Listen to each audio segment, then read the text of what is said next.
салом дӯстон, шаби дуюми бозиҳои Лигаи Чемпионҳо баргузор шуд. Боз мо шоҳиди ду бозии дигари хеле олӣ шудем. Умуман дар ин шаб интихоб кардани бозӣ барои тамошо хеле мушкил буд. Якбора чанд рақобати ҷолибтарин доир шуданд ки аз байни ҳамаи онҳо якеро интихоб кардан мушкилӣ меовард.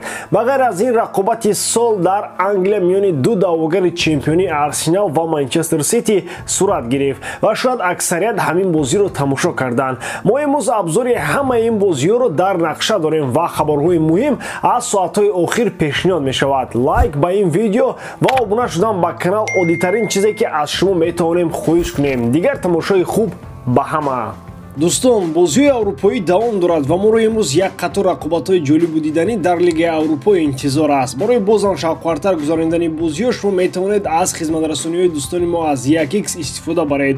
Дар он ҷо вақт коэффициентҳои баланд ва бонусҳои гуногун шуморо интизор аст. Ҳамчунин нафароне ки то ҳол регистратсия накарданд метавонанд дар аввалин пардохт бо промокоди AMG0777 соҳиби $100 бонус гарданд. Ссилкаи бозӣ дар комментария. Ба ҳама муваффақият. оғоз мекунем аз бозиҳои Лигаи Чемпионҳо. Аз байни ду рақобати мусобиқаи бонустарини бошгоҳӣ аксаран рақобати Челси ва Боруссия Дормундро интихоб карданд. Бозии дастҳо дар Германия дар варзишгоҳи Сигнал Идуна Парк баргузор шуд. Дар он ҷо бозӣ кардан барои дилху даста мушкил аст. Мухлисони Боруссия Дормунд дастаро чунон олӣ тарафдорӣ карданд ки ҳатто Тод Боули ҳам акси девори зарди Сигнал Идунаро гирифт. Тактикаи интихоб кардаи Поттер маълум буд. Ӯ идора кардани тӯбро ҳамчун роҳи асосии бозии устувор дар хатти дифоъ ва идораи бозӣ интихоб кард. Аммо дормундиҳо ин нақшаро барбод доданд. Футболбозони Боруссия аз прессинги фаъолтарин истифода карда Челсиро маҷбур карданд ки барои ташаббуси бозӣ мубориза набарад. Баъд аз ним соати бозӣ лондониҳо ба тақдир тан дода инициативи бозиро ба Боруссия доданд. суоли асосӣ ҳамин буд ки дормундиҳо дар чунин темпи пуршида то кай тоқат карда метавонанд. Ягона голи задаи Карим Адиями натиҷаи заҳматҳои бозингарони олмонӣ буданд. Як мушоҳида дар ин гол нақши муҳим дошт. Адиями то як лаҳзаи ба ҳангоми давидан тӯбро бо пои рости нисбатан заифи худ беш аз 10 маротиба зад ва дар лаҳзаи калидӣ онро ба тарафи пои чапаш овард. Энцо Фернандес ки бар зидди ӯ мубориза бурд ҳеҷ кор карда натавонист. Челси дар қиёс бо рақобатҳои қаблӣ беҳтар буд. Поттер аз категорияи чӣ бояд кард ба категорияи каме бахт баландӣ накард гузашт. Натиҷа дар ҳар ду ҳолат манфӣ аст, аммо ҳиссиёт аз бозии Челси тавофутшаванда мебошад. Ин мағлубияте буд ки барои он футболбозони Челси баҳои баланд мегиранд. Бозии дигар байни дастҳои Бенфика ва Брюгге сурат гирифт. Аз ин дидор ҳам мухлисон голҳои зиёдро интизор доштанд ва тавонистанд ду голи португалиҳоро дар нимаи дуввум мушоҳида кунанд. Сарвал Жоа Марио ҳисобро кушода, пасон Давид Нерес дар даҳаи охир онро ду боло кард. Бенфика аз сафар бо ғалабаи 2-0 ба ватан бармегардад.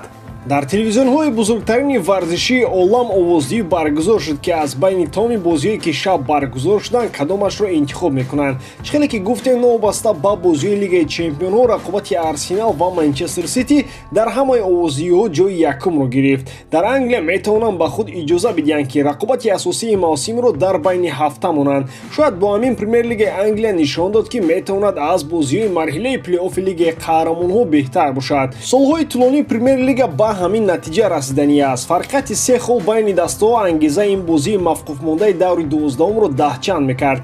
Арсенал аз дақиқаҳои якум кӯшиш кард то доминанти ин рақобат бошад. онҳо тӯбро идора мекарданду лаҳзаҳои хавфнокро ба миён оварданд.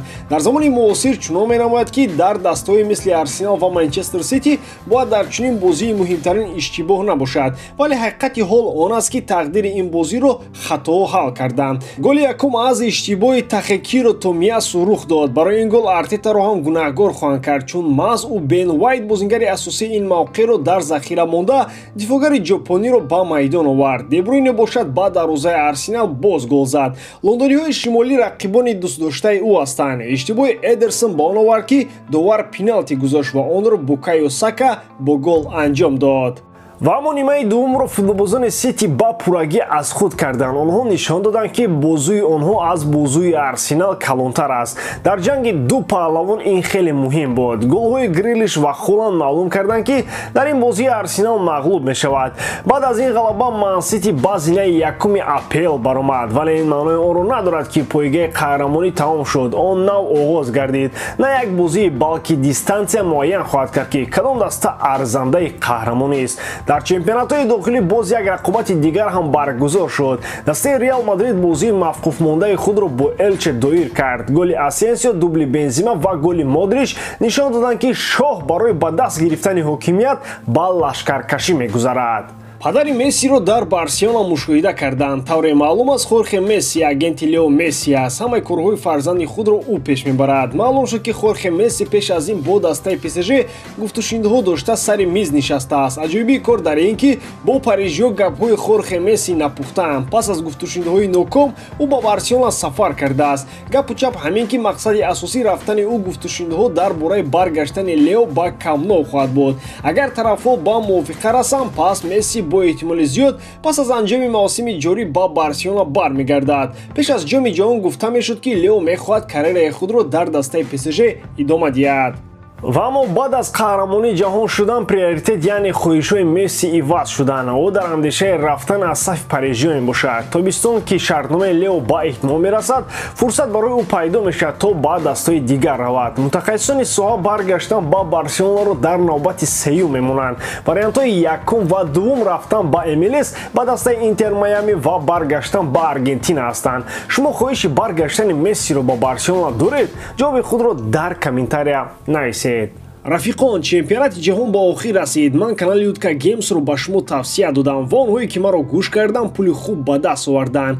Аллакай Лигаи Чемпионон ва Лигаи Аврупо оғоз шуд ва шумо метавонед дар канали онҳо ҳар рӯз ду прогнози ройгон гиред. Пас онҳое, ки мехоҳанд прогнозҳои олӣ гиранд, ба ссилкаи дар описания буда даромада пул кор кунанд. Тибқи маълумотҳои охир, муносибатҳои Карло Анчелоти ва Эден Азар вайрон шуданд. Онҳо тақрибан бо ҳамдигар гап намезананд. Чунин ташаббус бештар аз ҷониби Азар дида мешавад.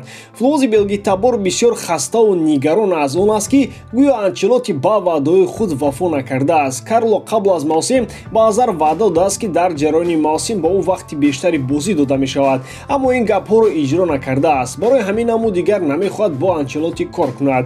Чунон менамояд, ки Карло умуман парвои чӣ фикр кардану накардани Азарро надорад.